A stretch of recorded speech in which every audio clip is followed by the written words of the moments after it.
Mėlyjeji, Adventas jau įsibėgėjęs, įsižiūrime į Šventų Kalėdų šventę, kuri sako, kad Dievas nori tapti vienu iš mūsų ir kartu gyventi mūsų gyvenimą. Šiandien Izaijas toliau kalba apie tą Dievo pateptąjį Mesiją, kuris turi ateiti, padėti nusilpusiai savo tautai.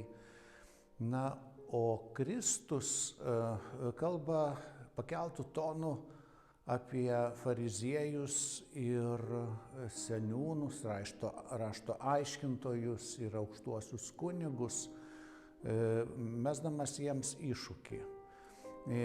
Yra žmonės, kurie gali interpretuoti bet kokį įstatymą, net ir dievišką įstatymą, taip kaip jiems patogu.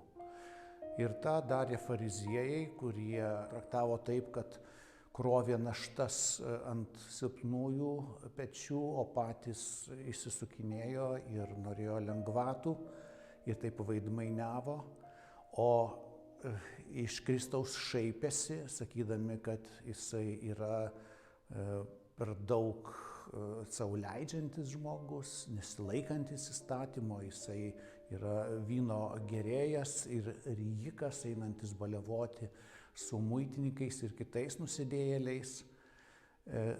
Seniūnams ir sadukėjams, aukštai kunigijai norėjosi išlaikyti savo privilegijuotą padėtį ir flirtuoti su Romos valdžia.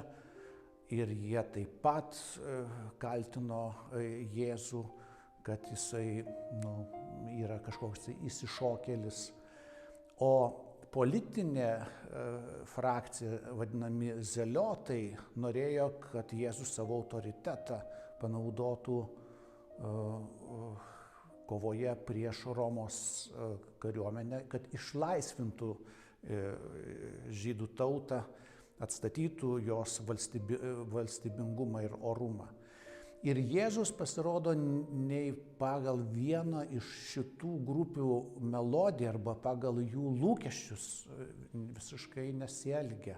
Jisai turi savo poziciją, jisai nebijo konfrontuoti, jisai kviečia išaugti iš vaikiškumo, kai žaidžiama, kad mes jums grojame, jūs nešokate, mes raudas pradėjome graudingas giesmes giedoti, o jūs neverkėte.